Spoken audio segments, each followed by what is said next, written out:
crois que le président a coupé court à la folle rumeur qui est en train de courir les rues ou les salons politiques à Kinshasa depuis un certain moment. Il a, son désemparé, dit lors de son meeting à Kisangani que la Constitution doit être détricotée pour des raisons évidentes que le président avait avancées. Et moi, personnellement, je crois que c'est dans l'ordre de choses. Il n'y a aucune constitution au monde qui soit immuable. Vous savez, la constitution est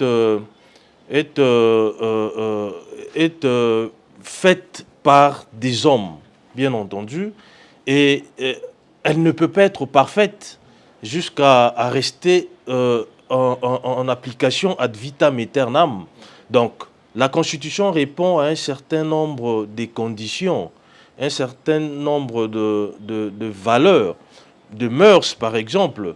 Si on trouve que voilà, il y a eu une certaine obsolescence, par exemple, de certaines dispositions par rapport aux réalités actuelles, je crois que nous sommes en droit de réfléchir comment mettre à jour notre Constitution, comment rétoquer certaines dispositions qui sont en déphasage avec l'évolution de la société, avec nos réalités.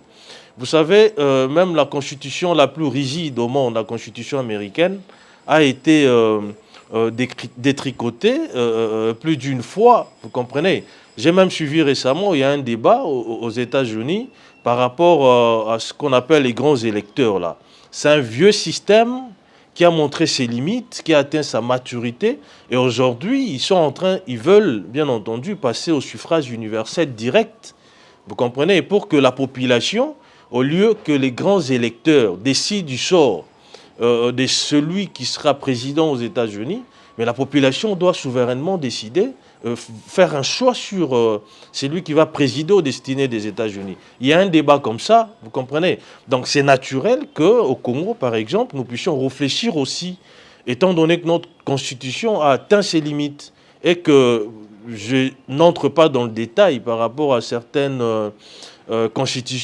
dispositions, excusez-moi, que je considère obsolètes à nos jours, mais je crois que c'est vraiment dans l'ordre de choses. Il n'y a aucune constitution, comme je l'ai dit, qui soit immuable. Donc, si elle a été révisitée, je parle de l'actuelle constitution, en 2011, c'était pour une raison fondamentale.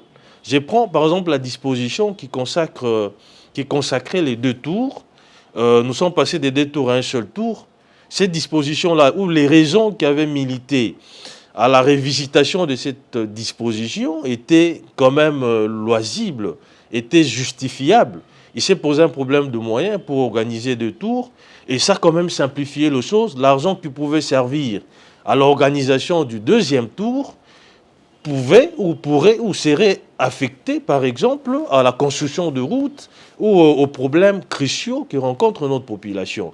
Donc, je crois que le président de la République, en tant que le premier citoyen, il a pris la mesure de la situation après avoir passé au peigne fin certaines réalités politiques de notre pays, a estimé qu'il faille soit changer, soit modifier la Constitution. Je crois que nous qui sommes politiques, qui sommes intellectuels, nous devons prendre la balle au bon pour réfléchir au fin d'offrir à notre peuple une Constitution qui soit potable. Une constitution qui soit en phase avec l'évolution de notre société, avec nos réalités.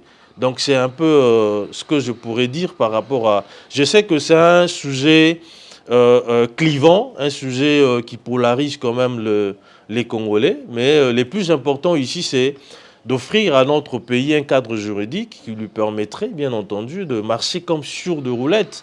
Le président a évoqué des contraintes, a évoqué certaines raisons qui puissent motiver justement ces changements ou la modification de la Constitution. Il nous revient à nous aussi d'en rajouter ou d'en bonifier pour que nous puissions quand même avoir une Constitution qui réponde à nos standards. Donc c'est ça le plus important. Donc si la Constitution, parce que j'ai entendu certaines personnes dire cette Constitution elle est parfaite, etc. Si elle l'était réellement, elle ne serait pas réformée en 2011 et les raisons qui avaient milité étaient aussi fondées. Donc voilà en gros ce que je puis dire